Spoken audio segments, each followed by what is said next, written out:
Bien, alors ce soir, bon ça y est, j'entends, on va y aller. Ce soir, nous avons le plaisir d'accueillir Xavier Forçant, qui est déjà intervenu chez nous. J'ai essayé de regarder comment je vais te présenter, j'ai perdu le papier.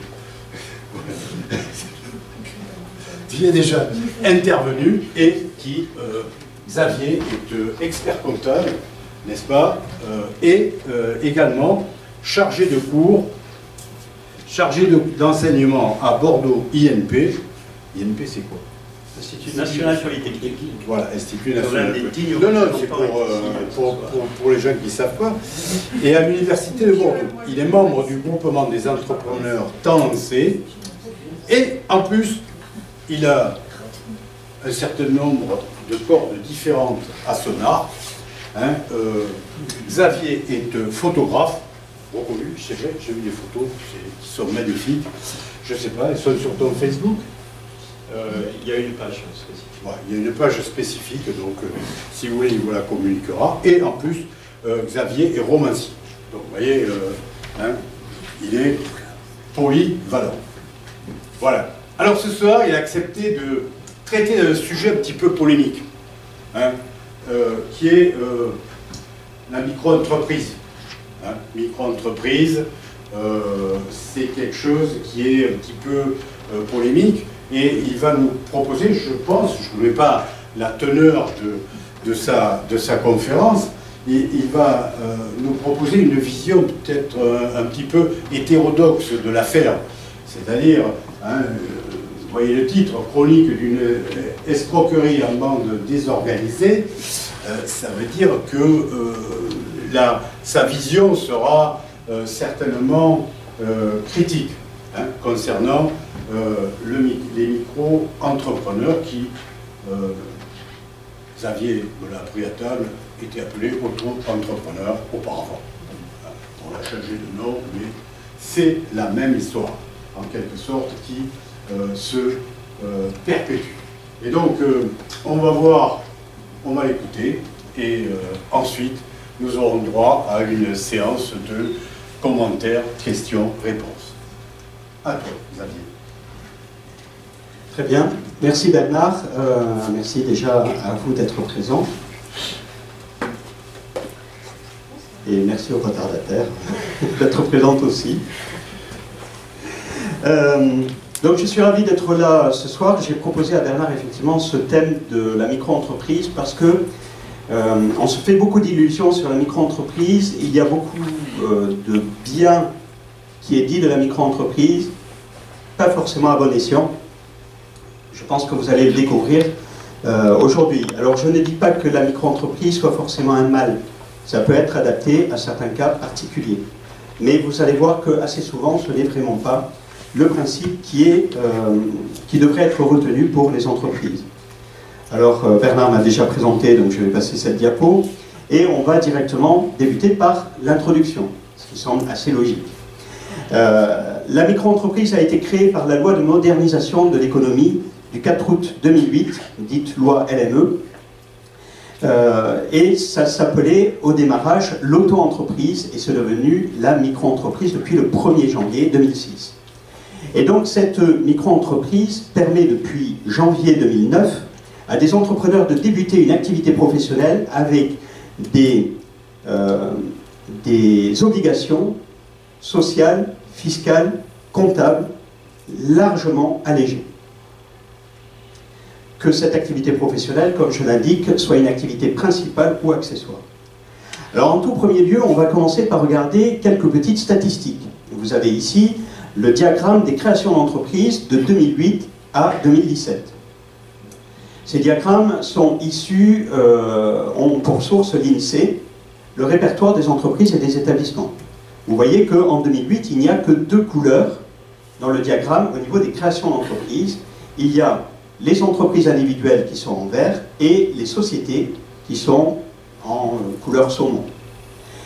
Dès le 1er janvier 2009, dès le démarrage, on voit un engouement certain à la création des micro-entreprises. Et cet engouement est resté assez fort pendant les 4 premières années de vie, et ensuite c'est légèrement tassé. sur la diapo suivante, on voit les statistiques chiffrées.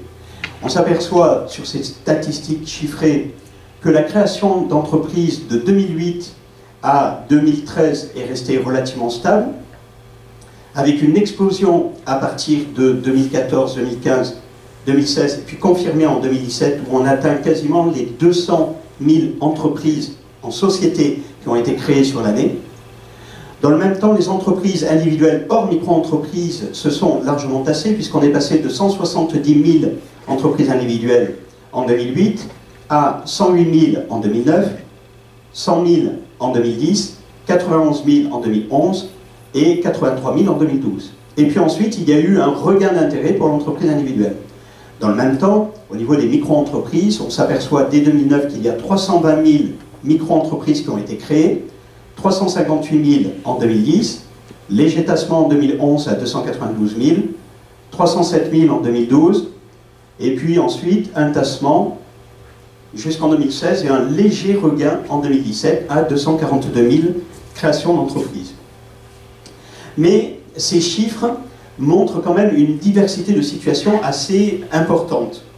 Et quand on regarde ces tableaux qui sont issus, qui ont pour source l'association des organismes de sécurité sociale, l'ACOS, on s'aperçoit que si le nombre d'immatriculations lycées que l'on a ici est relativement stable entre les 4 trimestres se terminant au deuxième trimestre 2016 ou troisième trimestre 2016 et ainsi de suite, on a un nombre de comptes de micro-entreprises administrativement actifs qui est relativement conséquent et qui s'établit à la fin du deuxième trimestre 2017 à quasiment 1 200 000 micro-entreprises. Mais sur ces micro-entreprises, il n'y en a que 686 000 d'actives, c'est-à-dire moins de 60%. Dans le même temps, il y a un chiffre d'affaires global déclaré,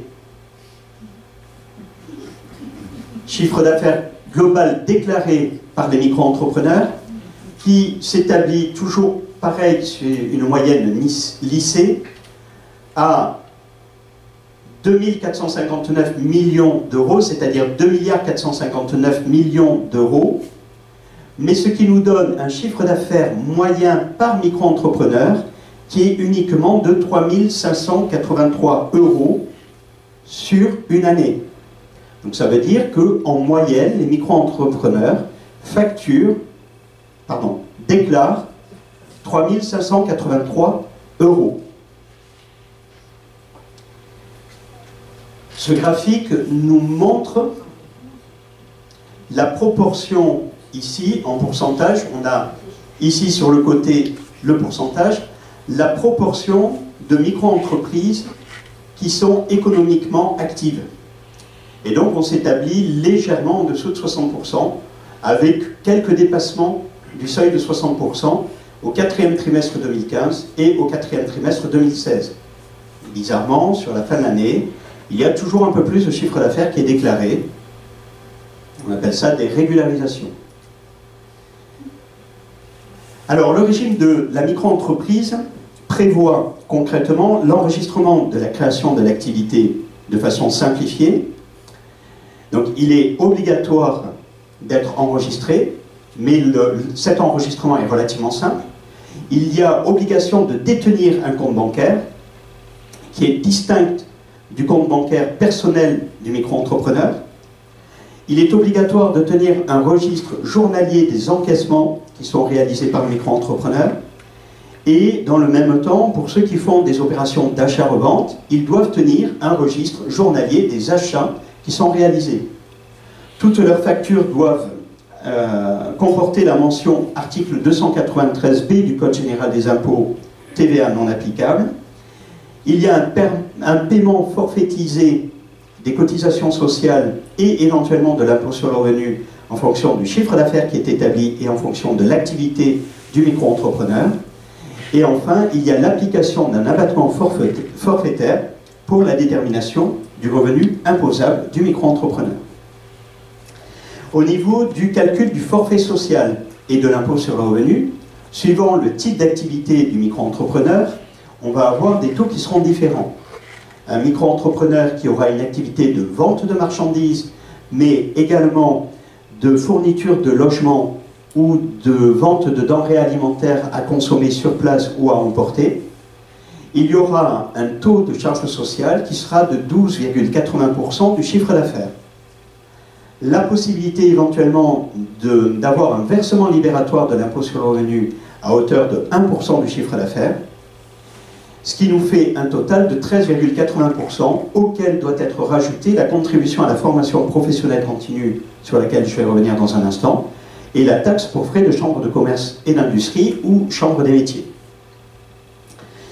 Pour un micro-entrepreneur qui aurait une activité de prestation de services commercial ou artisanal, donc un artisan ou un prestataire de services, agent commercial notamment, il y aura un taux de charge sociale forfaitaire à 22% et un versement libératoire d'impôt sur le revenu à 1,70% du chiffre d'affaires, soit un total de 23,70%.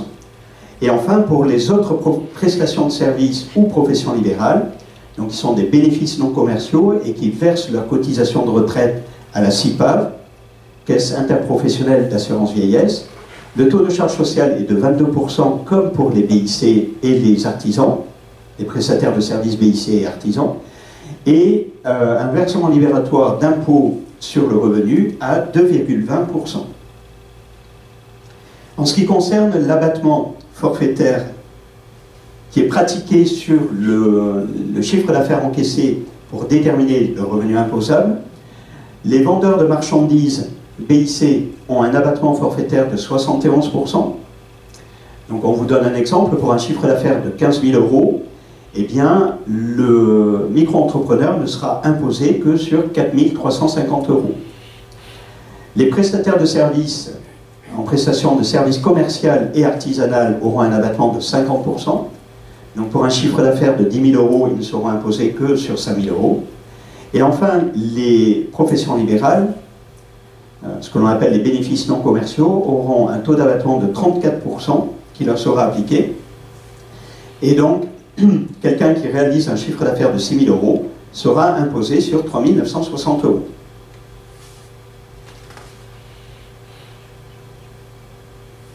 Donc toutes ces données nous montrent que la micro-entreprise a connu un succès important dès sa mise en œuvre et que ce succès s'est réalisé aux dépens de la création d'entreprises individuelles. Mais cet engouement s'est tassé au fil des ans, peut-être du fait de la prise de conscience que le système n'est peut-être pas aussi intéressant qu'il y paraît. Ainsi, si le régime de la micro-entreprise peut présenter dans certains cas un intérêt certain, nous verrons également qu'il n'est pas adapté trop souvent et qu'il peut coûter cher aux contribuables, et que l'évolution depuis le 1er janvier 2018 va largement compliquer la tâche des micro-entrepreneurs. Enfin, il me faut préciser que la terminologie escroquerie peut sembler outrancière. Cependant, lorsque nous pouvons lire sur servicepublic.fr, il y a escroquerie lorsqu'une personne se fait remettre un bien, de l'argent ou se fait fournir un service en trompant sa victime. La victime donne son bien ou son argent volontairement car elle a été trompée sur les intentions de l'auteur des faits. Eh bien, nous ne pouvons que faire un parallèle au régime de la micro-entreprise, surtout avec son évolution récente. Au niveau des avantages de la micro-entreprise, parce qu'il y en a quand même quelques-uns, le principal avantage de ce dispositif est son caractère simple à mettre en œuvre. L'inscription sur le site www.l'auto-entrepreneur.fr est simple et se réalise depuis son domicile. Il suffit simplement d'avoir un scanner. Il faut préciser que ce site est le seul site officiel, que bien évidemment, il y a tout un tas de sites parallèles qui se sont créés et qui viennent demander de l'argent pour une inscription en tant qu'auto-entrepreneur, alors que la formalité est gratuite. Donc, il faut faire attention et bien aller s'inscrire sur www.l'auto-entrepreneur.fr. Le principal avantage de ce dispositif... Non, ça y est, pardon. Le suivi de la micro-entreprise est également on ne peut plus simple. Un compte bancaire dédié, un registre des encaissements, un registre des achats, aucune TVA à gérer. Précédemment, on verra tout à l'heure que ça change depuis le 1er janvier 2018. Aucune comptabilité à tenir et des charges sociales forfaitaires en fonction du chiffre d'affaires. Ainsi, quelqu'un qui souhaite développer une activité secondaire en plus de son activité principale pourra trouver son compte dans ce régime. Par exemple, aucune charge n'est due tant que l'activité n'a pas généré de chiffre d'affaires déclaré. Pour autant, le micro-entrepreneur dispose à ce moment-là d'un statut officiel justifiant, par exemple, sa présence sur un chantier en cas de contrôle. Et je rappelle que 40% des micro-entreprises créées ne génèrent aucun chiffre d'affaires. Je vous laisse comprendre ce que vous avez à comprendre. Enfin, au niveau des avantages, le cadeau de l'année 2018 est le relèvement des seuils de la micro-entreprise qui sont passés pour un prestataire de service de 32 800 € de seuil maxi à 70 000 €. Et pour les activités de commerce, de fourniture de repas à consommer sur place ou à emporter et fourniture de logement, on est passé d'un seuil de 82 800 € à 170 000 €. L'inconvénient, c'est que ce seuil, ce relèvement de seuil, n'est pas allé de pair avec un relèvement du seuil de la franchise en base de TVA. Ce qui veut dire qu'un micro-entrepreneur prestataire de services qui dépasserait les 32 800 € serait toujours sous le régime de la micro-entreprise jusqu'à atteindre 70 000 €, mais par contre serait soumis à TVA dès le franchissement du seuil de 32 800 €. Et j'évoquerai un peu plus loin quel est le caractère complexe que cela induit. Donc voilà au niveau des avantages de la micro-entreprise.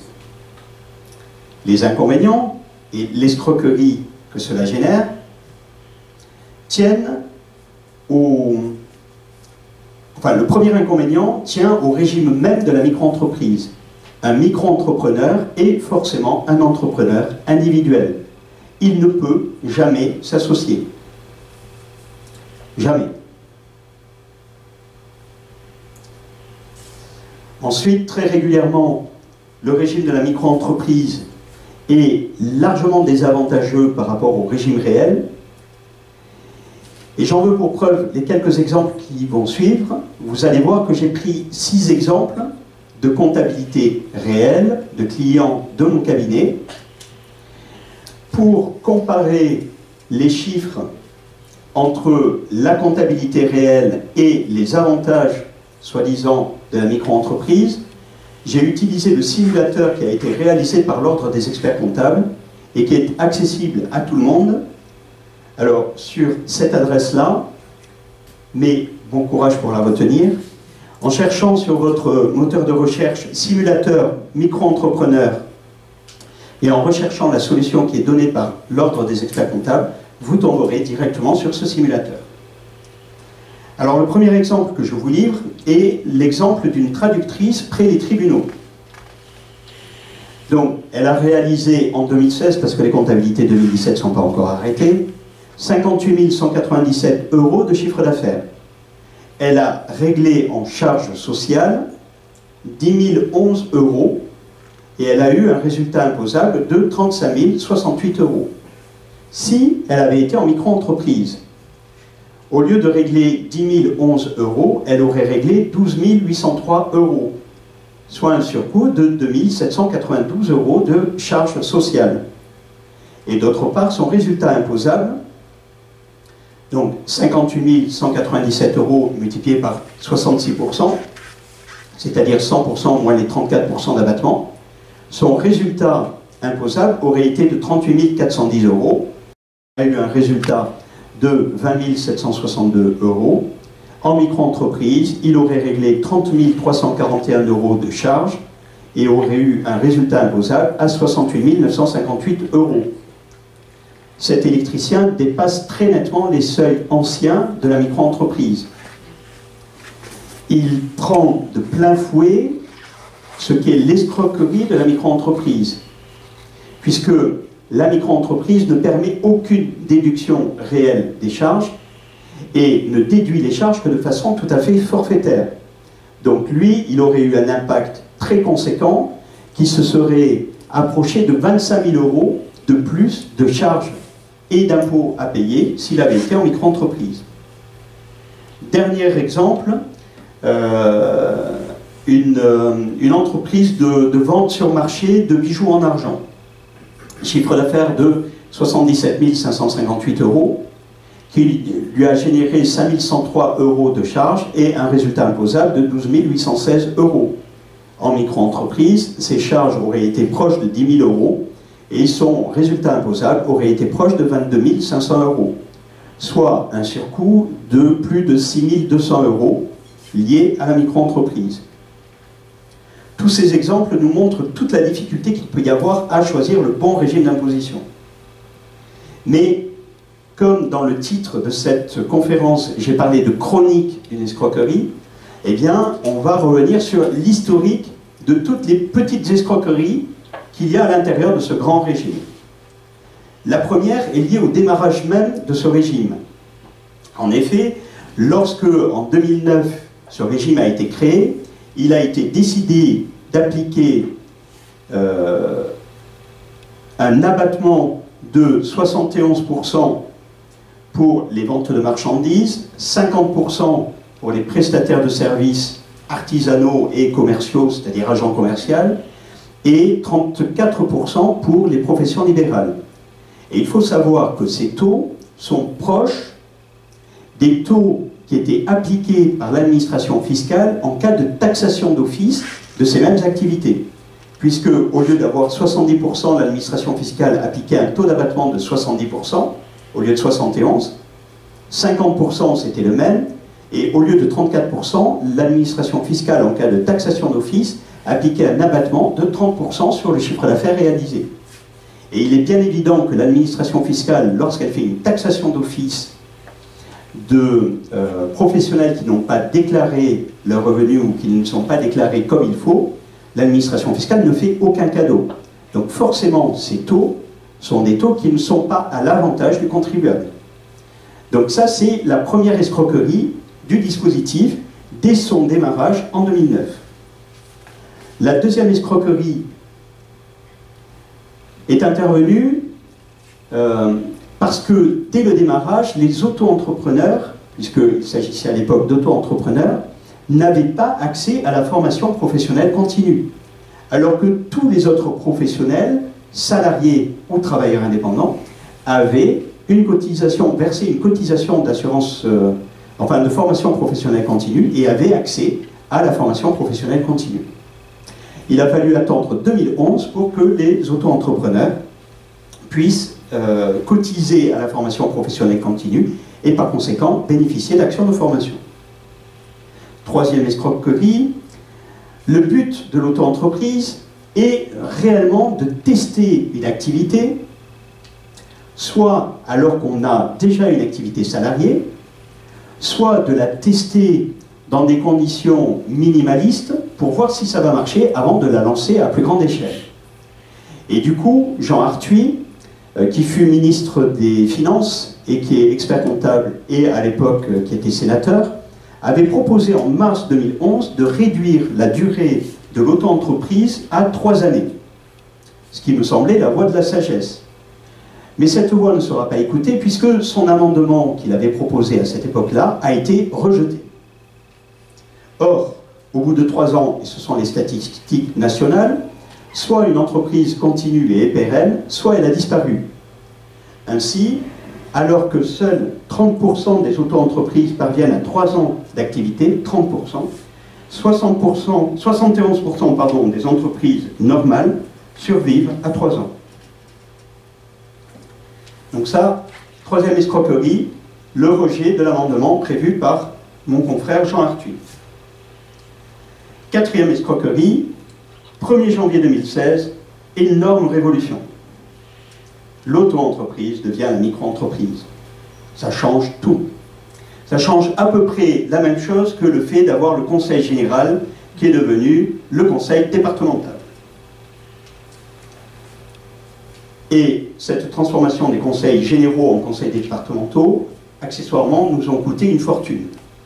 Parce qu'il a fallu changer tous les panneaux indicatifs, on a jeté un certain nombre de documents qui n'étaient plus conformes. C'est exactement pareil avec le changement de l'auto-entreprise en micro-entreprise.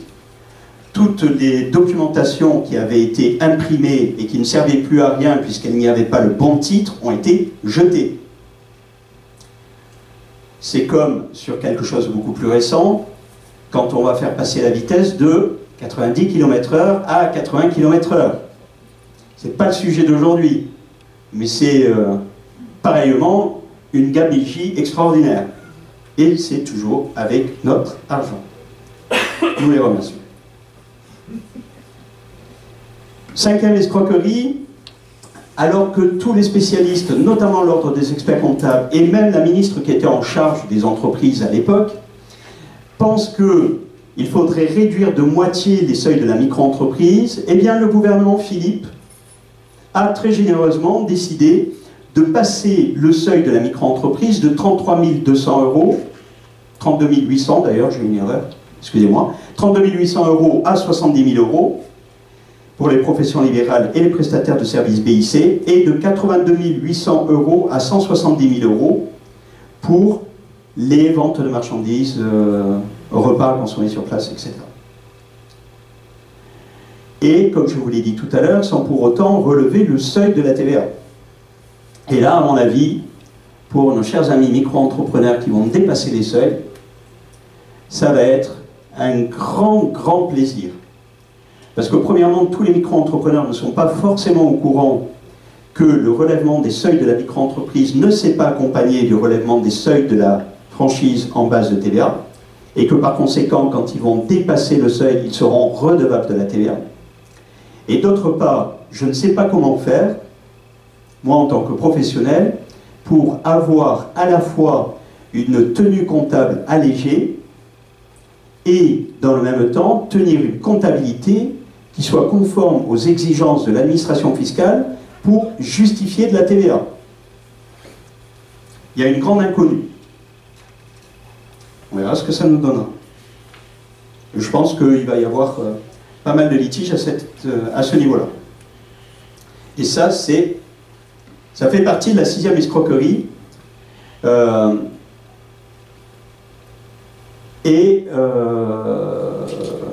non, je m'étais arrêté à 5. Pardon. Alors, lié à la TVA, à la problématique de la TVA, se trouve aussi la problématique de la déduction de la TVA sur les investissements.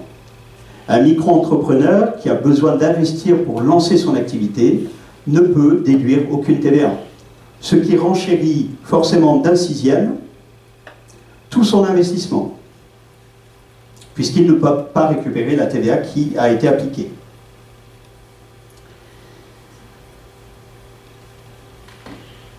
Donc ça, j'en ai déjà parlé. Autre problématique, le fait de ne pas tenir de réelle comptabilité empêche bien souvent le micro-entrepreneur qui souhaiterait recourir à un emprunt de pouvoir y accéder. En effet, les banquiers, avant de prêter, veulent voir de quoi le chef d'entreprise est capable. Et donc, les banquiers vont demander une comptabilité.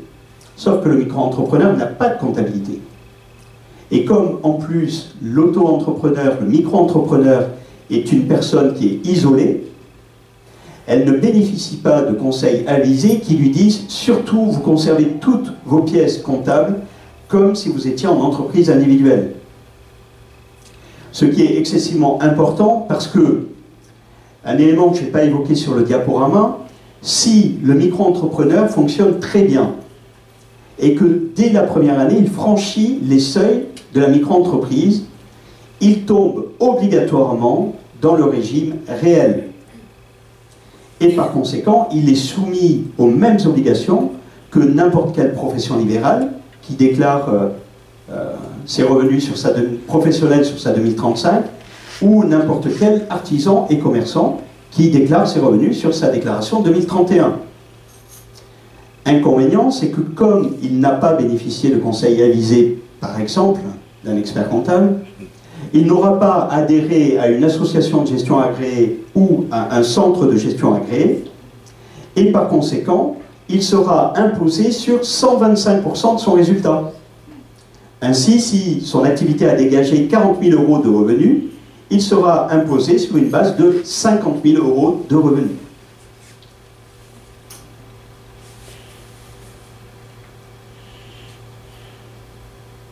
Et enfin, un certain nombre d'entreprises ont recours aux micro-entrepreneurs pour s'exonérer des contraintes et obligations du droit du travail.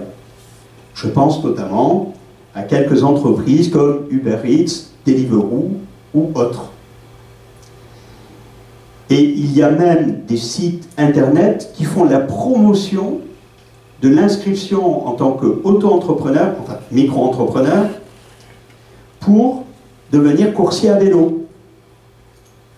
Sachant que les moyens de transport motorisés sont quand même très réglementés et impliquent une formation de transport de marchandises, la possession d'une attestation de capacité, enfin une attestation de transport, ainsi qu'une capacité de transport, c'est-à-dire fournir à la DREAL un justificatif de la capacité financière de l'entreprise à assumer ses obligations.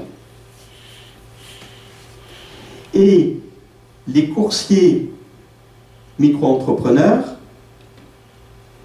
ne bénéficient de fait d'aucune des protections juridiques des salariés. Ils sont payés à la tâche et non au temps de travail effectif. Il n'y a du coup aucun respect du SMIC horaire. Il n'y a aucun respect du nombre d'heures quotidiens ou hebdomadaires de travail. Il n'y a aucun respect du cumul d'heures salariées sur plusieurs emplois. Il n'y a pas de protection accident du travail.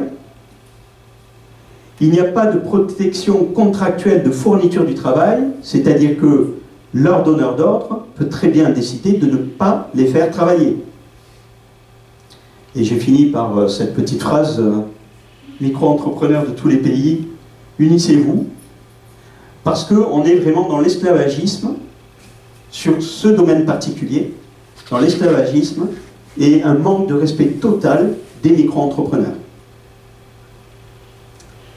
Donc, comme vous le voyez, être micro-entrepreneur peut véritablement relever d'une escroquerie. Les inconvénients sont multiples, les abus sont nombreux, les surcoûts peuvent devenir prohibitifs, comme on l'a vu pour l'électricien. Et je n'évoque même pas les difficultés rencontrées lors de la sortie du régime pour entrer dans un régime réel d'imposition. Tout à l'heure, avant le début de la conférence, on avait discuté avec Martine et Bernard, et puis Martine me demandait, mais est-ce qu'il est facile de sortir de la micro-entreprise? Si on sort de la micro-entreprise pour ne plus rien faire d'autre, oui, c'est relativement facile, il faut avoir le temps. Par contre, si on sort de la micro-entreprise pour créer une entreprise réelle, là c'est compliqué. Et il faut impérativement respecter une chronologie précise des actions à réaliser. Il faut d'abord arrêter la micro-entreprise en se rendant au centre de formalité des entreprises qui va être compétent, attendre quelques jours et y revenir pour créer la nouvelle entreprise réelle. Sinon, si on ne fait pas dans cet ordre-là, il est certain que ça merdoie. Il n'y a pas d'autre terme.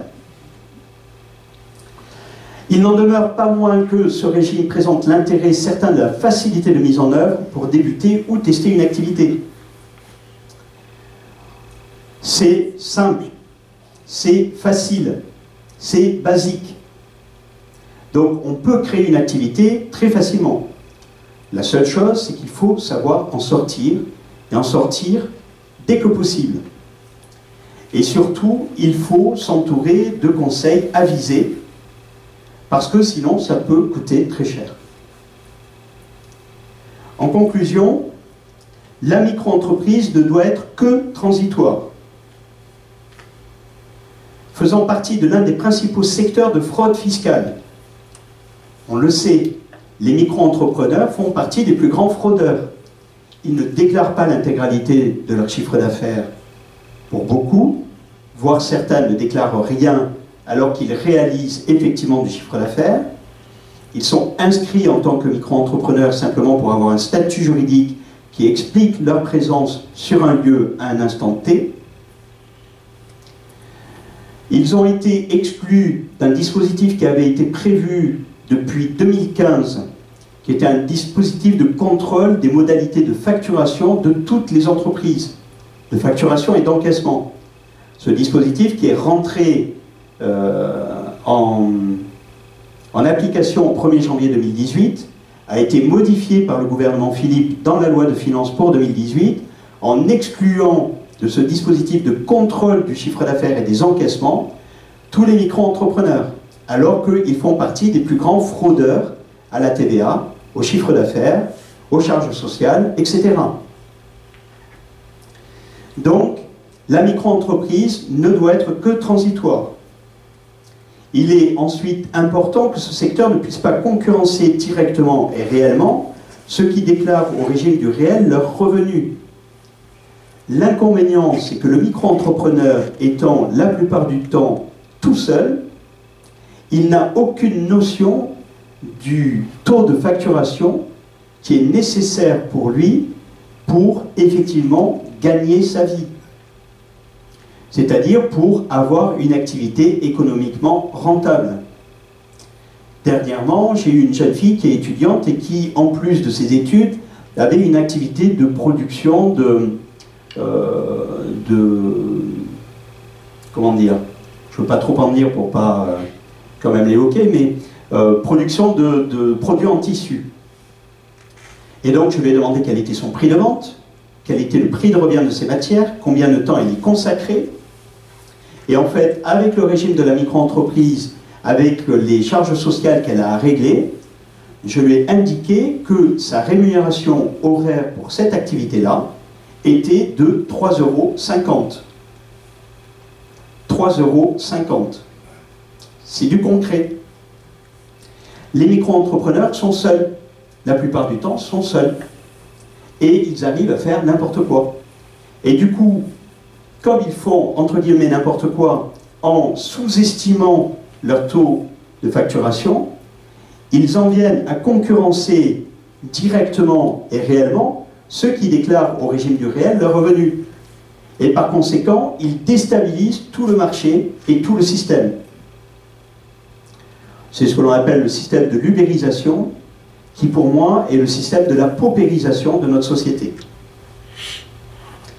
Aussi, moi j'aurais tendance à préconiser une durée maximale d'inscription au régime de la micro-entreprise de 3 années, un seuil non pas doublé comme ça a été fait depuis le 1er janvier 2018, mais réduit à peu près de moitié, c'est-à-dire aux environs de 18 000 € pour les professions libérales et les BIC prestataires de services, et 50 000 € pour les ventes de marchandises, fournitures de logements, etc.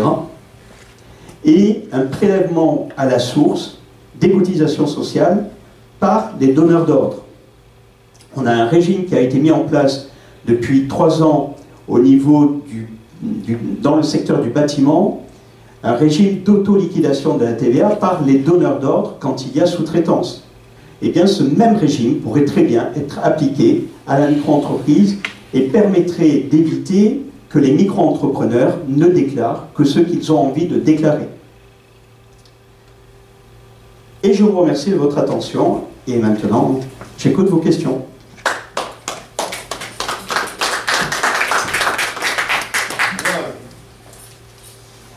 Merci Xavier, c'était clair, net, précis, il n'y a pas de problème. Bon, j'ai compris. Je voulais monter une micro-entreprise bénévole de conférences, mais non, là c'est fini, hein, c'est pas la peine, je vais faire autre chose. Mais bon, simplement, c'est assez pessimiste ta vision, je comprends très bien. En fait, j'ai l'impression que c'est organiser le chaos à travers divers éléments pour pouvoir établir un nouvel ordre. Voilà. Après, maintenant, ça c'était mon point de vue. Je passe la parole à ceux qui sont intéressés, qui ont des questions à poser, qui veulent monter une micro-entreprise ou pas. Allez. Non.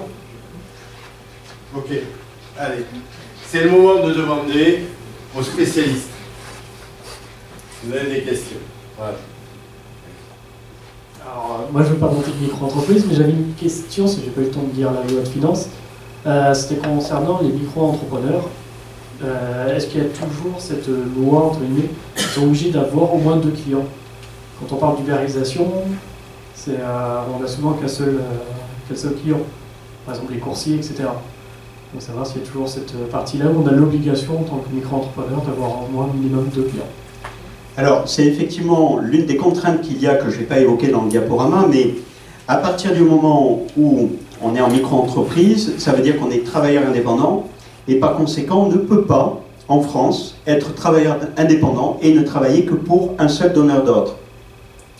Sinon, on n'est pas travailleur indépendant, puisqu'il y a à ce moment-là un lien de subordination qui est réel entre le donneur d'ordre et l'exécutant, et ce lien de subordination est l'élément essentiel que l'on retrouve dans le Code du travail, qui est l'élément lié à la présence d'un contrat de travail. Donc oui, il faut toujours avoir au moins 2 clients.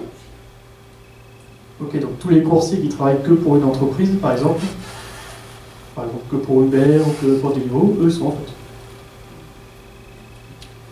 Alors, la problématique qui se pose est surtout pour le donneur d'ordre si le micro-entrepreneur ne règle pas ses cotisations sociales.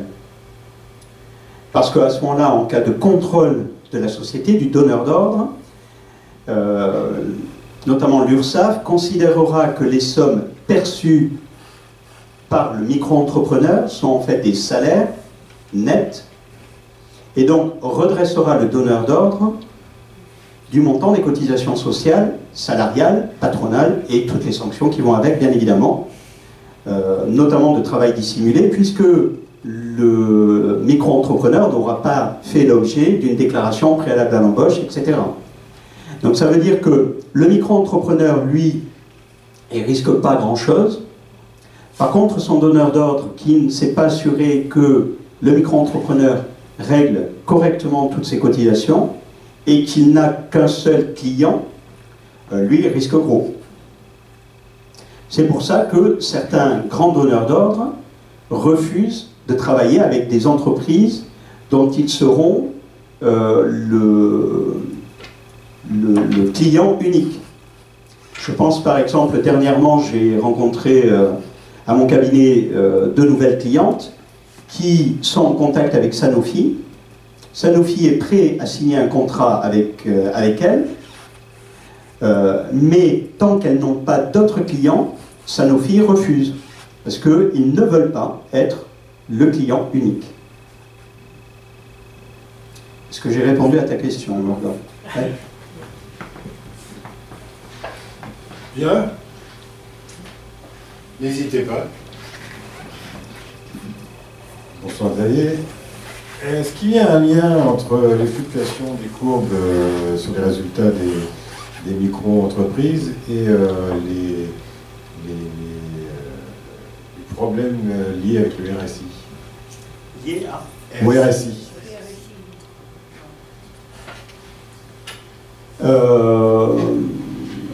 Non, à ma connaissance, non. Alors, bonsoir Fabrice. À ma connaissance, non, il n'y a pas de lien direct entre les problématiques du RSI et la courbe de la micro-entreprise. Pas de lien direct parce que, très franchement, pour les micro-entrepreneurs, le système, au niveau du RSI, fonctionnait plutôt bien.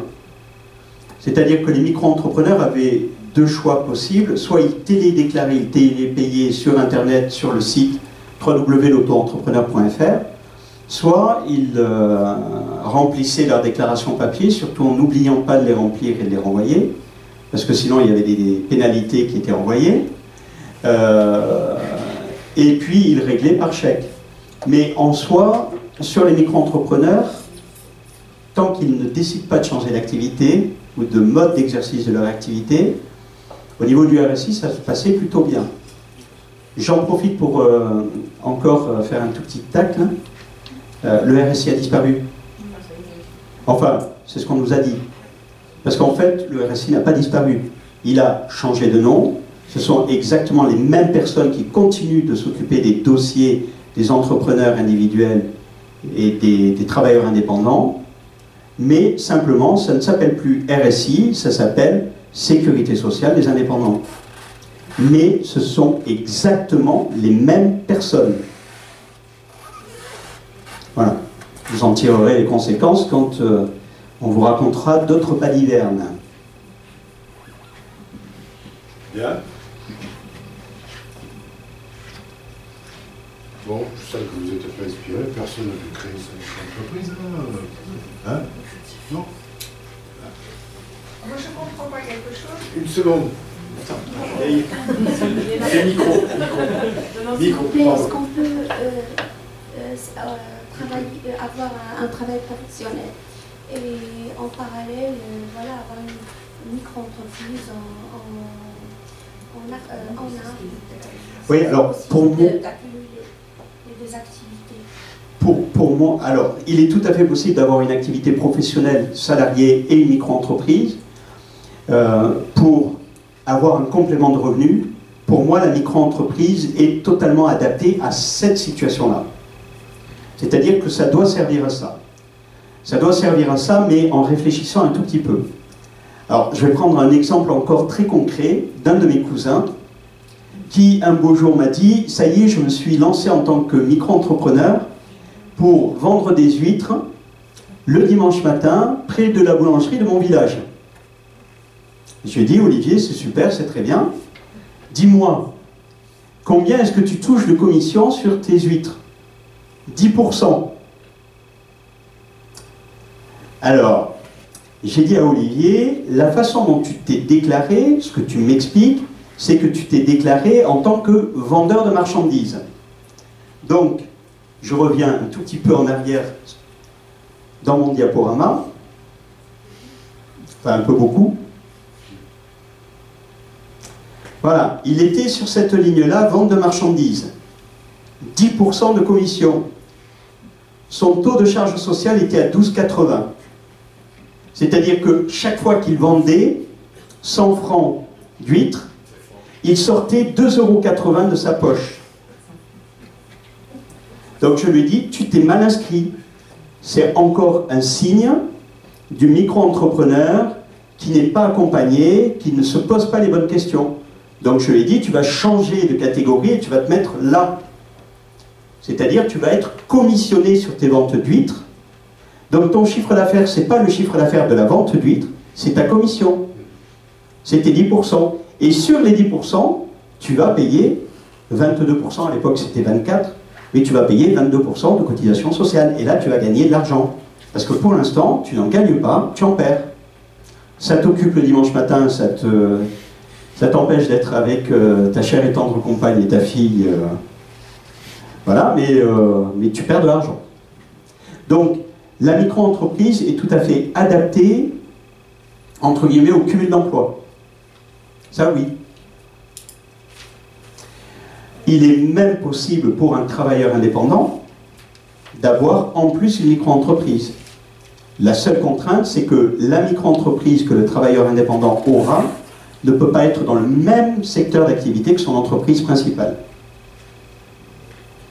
Donc il n'y a que du manque à gagner pour l'État dans le cadre de la création d'entreprises dans ce sens. Alors, je vous avoue que je ne vous entends pas très bien. J'ai entendu manque à gagner pour l'État. Oui. Alors, il y a un manque à gagner certain pour l'État dans la micro-entreprise que je suis bien incapable de chiffrer, notamment du fait des 40% de micro-entreprises déclarées et soi-disant non actives. Dans les 40%, je suis intimement persuadé, puis j'ai vu un certain nombre de têtes qui hochaient dans l'Assemblée, donc je ne dois pas être le seul à être persuadé, qu'il y a des micro-entrepreneurs qui sont déclarés, qui réalisent du chiffre d'affaires, réglé en espèces, et qui oublient malencontreusement de déclarer leur chiffre d'affaires. Donc là, il y a forcément un manque à gagner. Et ça peut être aussi une alternative pour la résorption du chômage. Donc, Oui. Ensuite, il y a tous les effets induits. C'est-à-dire qu'il y a certaines personnes qui, en fait, ont une activité, mais qui ne déclarent pas l'activité pour continuer à percevoir les prestations d'assurance chômage. Enfin, voilà, tous les cas un peu plus classiques. Donc il n'y a pas que du négatif. Il n'y a pas que du négatif. Ah non, ensuite, il n'y a pas que du négatif. Je pense que la micro-entreprise peut avoir un intérêt, mais pas dans le cadre qui est actuellement fourni. De te passer le micro, je voudrais savoir, est-ce qu'il y a des incompatibilités entre certains types de professions et le statut de micro-entrepreneur, de cumul, tu vois? Est-ce qu'un fonctionnaire peut être micro-entrepreneur, par exemple? Oui. Je ne sais pas, je pose la question. Alors, un fonctionnaire peut être micro-entrepreneur, mais dans des cas très précis, très réglementés. Voilà, c'est très légiféré. C'est même ouvert aux militaires qui peuvent avoir une micro-entreprise. Mais là, c'est vraiment du cas très précis, très légiféré et tellement précis que je sais où trouver le renseignement, mais je ne le connais pas par cœur. Non, pardon. Ensuite, par contre, toutes les professions libérales, par exemple, n'ont pas accès à la micro-entreprise. C'est-à-dire que dans les professions libérales, il y a 11 caisses de retraite des différentes professions libérales. Sur ces 11 caisses de retraite, il n'y en a qu'une qui ouvre l'accès à la micro-entreprise, c'est la CIPAV, la Caisse interprofessionnelle d'assurance vieillesse. Toutes les autres caisses de retraite, notamment toutes les professions médicales et paramédicales, n'ouvrent absolument pas droit au régime de la micro-entreprise. Il existe ensuite d'autres régimes qui sont un peu similaires, mais qui ne bénéficient pas du paiement forfaitaire des charges sociales. À ce moment-là, on aura le même taux d'abattement par rapport à l'imposition sur le revenu, c'est-à-dire 34% de taux d'abattement, mais par contre, ce seront des charges réelles qui seront appelées d'après un calcul réel. Le calcul, enfin la base de calcul des charges sociales des autres professionnels libéraux qui ne relèvent pas de la CIPAV, ça sera simplement 66% du chiffre d'affaires, c'est-à-dire le chiffre d'affaires abattu. Donc ça veut dire qu'eux-mêmes vont payer souvent davantage que ce qu'ils auraient eu à payer s'ils avaient été imposés selon le régime du réel. Ok, merci.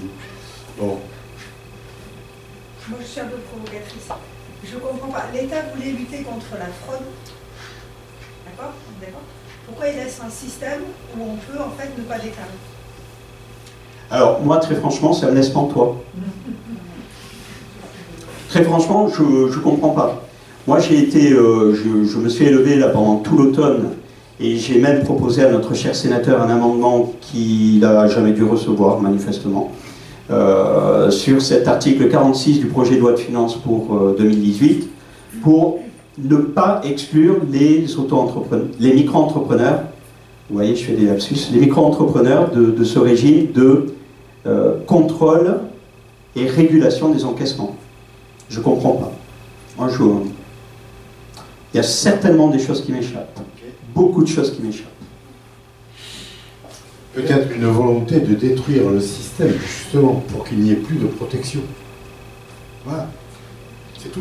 Quand on veut privatiser une entreprise publique, on s'arrange pour qu'elle fasse des pertes, etc. Puis après on dit, voilà, la solution c'est la privatisation, par exemple. Voilà. Est-ce que c'est pas la même chose à ce niveau-là, hein, pour détruire toutes les structures existantes? Voilà. Et organiser le Far West. Je pense pas. Parce que... ouais, mais ça serait... enfin, ça serait un raisonnement débile, cela étant... Merci. Cela étant, pourquoi pas. Mais en fait, ça reviendrait à déstabiliser l'intégralité de notre économie. Je vais même plus loin.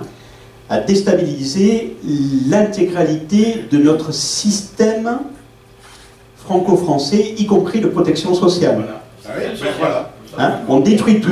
C'est le but. C'est le but. Je crois que, camarade, il faut qu'on fasse la révolution. Non, mais... moi, je suis d'accord, c'est le but. Il faut privatiser tous les secteurs qui sont rentables, même au niveau de la santé, etc. Et le reste, on le laissera ainsi. Moi, c'est mon point de vue. Mais je ne suis pas devant. Si quelqu'un veut s'exprimer... Fabrice avait une question. Ouais, je disais que pour un présidentiable, la courbe du chômage est quand même très importante. Et si on regarde, on peut sortir de cette courbe tous ces gens qui vont s'inscrire en micro-entrepreneurs. Et donc du coup, il y a une façade, forcément il y a une façade. On ne voit pas derrière tout le travail caché, on va l'appeler comme ça, effectivement, et donc toute la perte économique. Mais ce qu'on voit, c'est surtout, sur la liste, le nombre de chômeurs qui diminue. Alors, je pense qu'on a des grands fonctionnaires qui, depuis des décennies, sont experts en manipulation de chiffres. Ce que je vais dire va étonner personne, mais quand on regarde le chiffre de l'inflation actuellement, ça me laisse extraordinairement pantois de nouveau. Parce que, alors, j'ai une épouse qui est merveilleuse, qui a certains penchants un peu originaux. Elle a gardé tous ses tickets de courses, je crois, depuis qu'elle a un compte bancaire. C'est dire les archives et la richesse de ces archives.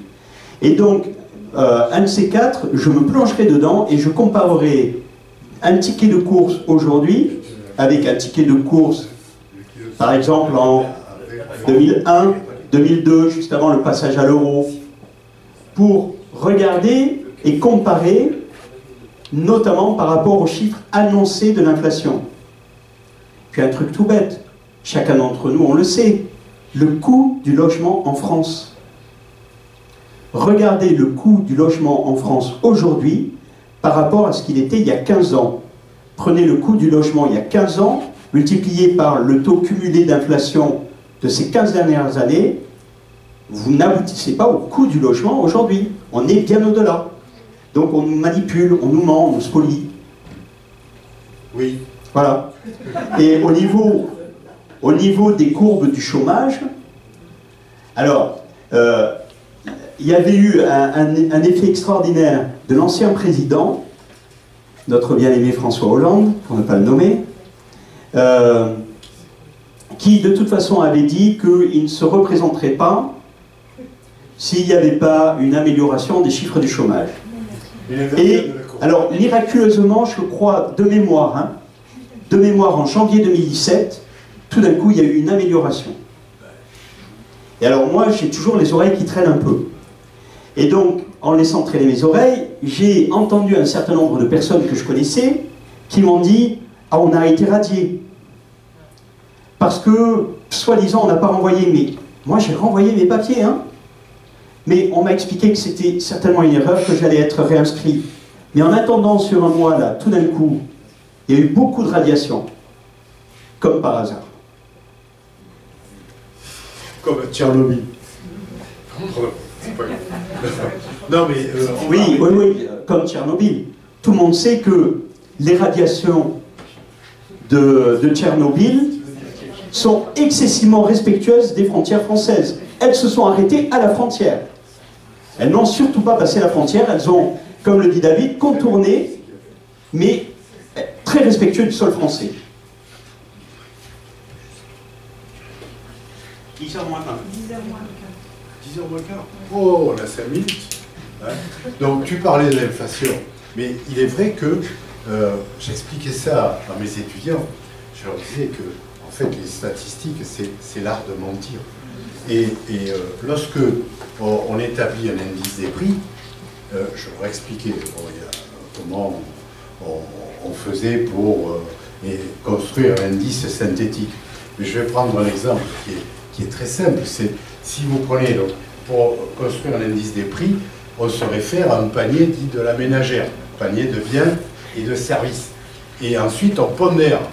On a, à chaque bien et service, on accorde une pondération. Par exemple, le pain, 10% du budget, le logement, 40%, etc. Et vous prenez différents biens, et c'est très simple. Vous d'une part, bon, ça dépend des relevés de prix où vous allez relever les prix. D'autre part, ça dépend de la pondération. Si vous prenez le diamant en pondération 50%, le prix du diamant varie peu, il n'y a pas de problème. Ou si vous prenez, vous pondérez les produits électroniques en provenance de l'Asie qui diminuent, vous leur accordez une pondération de 50%, vous allez trouver un indice des prix à la limite qui diminue. Alors que, il y a d'autres éléments qui augmentent. Tout ça, c'est une affaire de cuisine. Et en fait, en stats, c'est très simple. Je ne voudrais pas dénoncer des collègues et des anciens collègues, mais on savait, quand on voulait un résultat, on pouvait s'arranger pour obtenir le résultat à partir de données statistiques, en faisant un traitement spécifique et en choisissant ces données. Et on pouvait arriver au résultat qu'on voulait. Voilà, c'est très simple. Et c'est ça, la manipulation des statistiques. Les stats, c'est une science du mensonge. Voilà, globalement. Voilà. J'aurais dit une science de l'interprétation. Oui, mais ça ne fait pas. Ça dépend des interprètes. Il y a des interprètes qui sont honnêtes. C'est bon?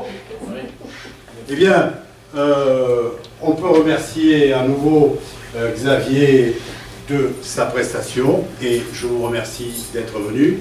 Je vous signale